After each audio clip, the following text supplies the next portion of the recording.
say, I'm real bad at that. So let me just start with talking about who the real star is here. It's absolutely Ed Dickens. He's driven this steam locomotive from one end to the other.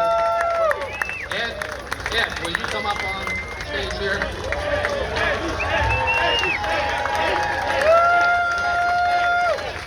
So when Ed and I were talking about doing this, and we knew that Norfolk Southern was the partner to do it with, and I got to give Mark a lot of credit and his whole team and being able to allow us to run it. It's really a family endeavor. The Norfolk Southern family has accepted it, they've embraced it, and they've done a spectacular job. If you don't mind, I want to take a picture with Ed and Mark this way with all of you guys. You can, if you don't like railroad CEOs, you can go like this, and if you like it, put a smile. Fuck the merger! Yeah!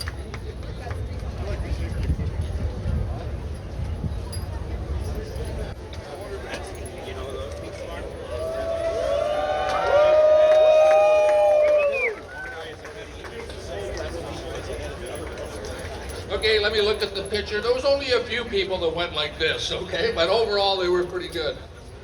So when we started this journey of thinking of what we would do to celebrate a great country, do we all agree on everything that everybody does in this country? Absolutely not. But I'll tell you, most things that we do, we have a great country we all live in. We have a great prosperity, and I think it's the country that gives the greatest possibility for people to succeed and move their families so that the next generation is better than this. So let's celebrate July 4th, 250.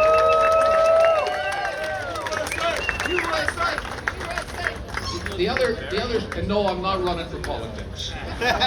Even though I'm only 67, so as far as presidents, I'm a young guy, okay? Now the real star is a star that's a little older, and that is that steam engine.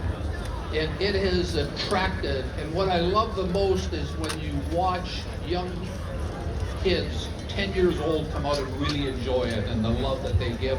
And hopefully that's what we wanted to do. We wanted to celebrate the country and have people enjoy a part of our history. Are those things complicated? Locomotives to operate? Absolutely. And Ed and the entire steam team and the people we have assigned to it that live and work in Cheyenne, Wyoming do a spectacular job. Now we got to head back west. We started in Sacramento and we're headed back west. Union Pacific started in 1862. Think about what was going on in the country in 1862. Civil War.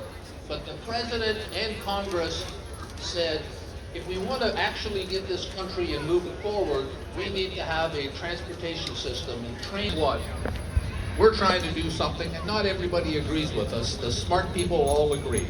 We want to finally have in this country a railroad that goes from one end to the other, so customers can win, okay, and we can move products seamlessly and compete, because we don't just compete against other American companies, we compete against the world.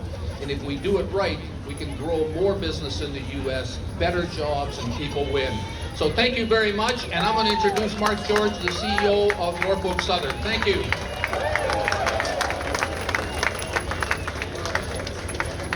Appreciate it. All right. Well, good morning and happy Independence Day, everybody. Really excited to be here. First, I want to thank Natasha, Ed, for your service to the country and the presentation of colors.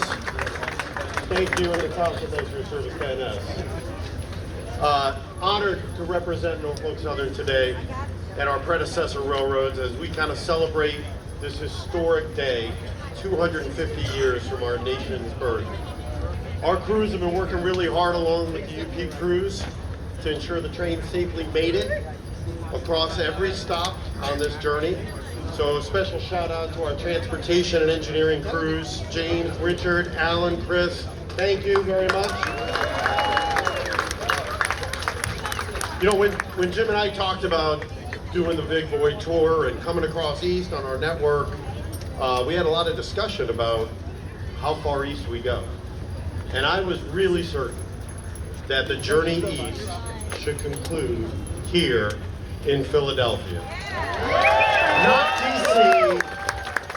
Not DC, Not New York City, but here in Philadelphia, because this is where the country was born, and we're here today to celebrate Independence Day, Philly Day.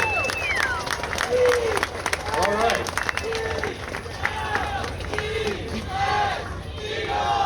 Yeah!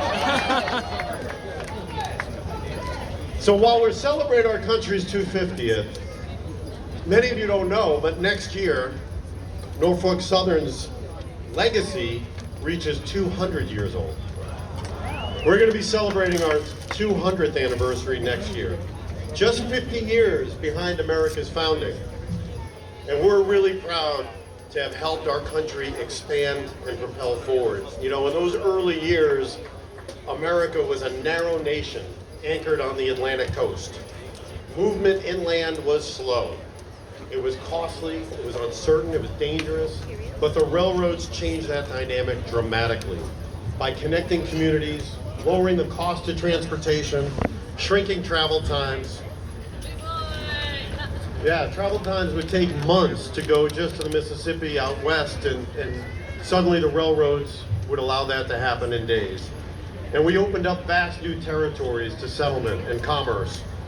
Entire towns and eventually cities rose because of our rail lines. You go to a town, when you see a train depot in the center, that was likely the first thing that appeared there. In an entire town, first the rail employees and then others would emerge from that depot and transcend, and cities would grow from it. Today in Pennsylvania, we celebrate 3,400 employees that work here in the Commonwealth. Across the state, communities have grown alongside our rail lines from Scranton to Philadelphia, from Conway to Altoona. We are super proud to celebrate the people, the places, and the railroading heritage that continue to shape this Commonwealth. That's exactly what we set out to capture with our 6 America 250 locomotives that we have painted by our craftsmen in Juniata, Pennsylvania. They painted all 6 of those. You see the dark red one there that has what on it? The Liberty Bell. What more appropriate to have here in Philly than our locomotive with the Liberty Bell, celebrating Philadelphia. You know, in 1915, one of our predecessor railroads, the Pennsylvania Railroad, participated in a tour to carry the Liberty Bell across the nation. It touched 215 towns.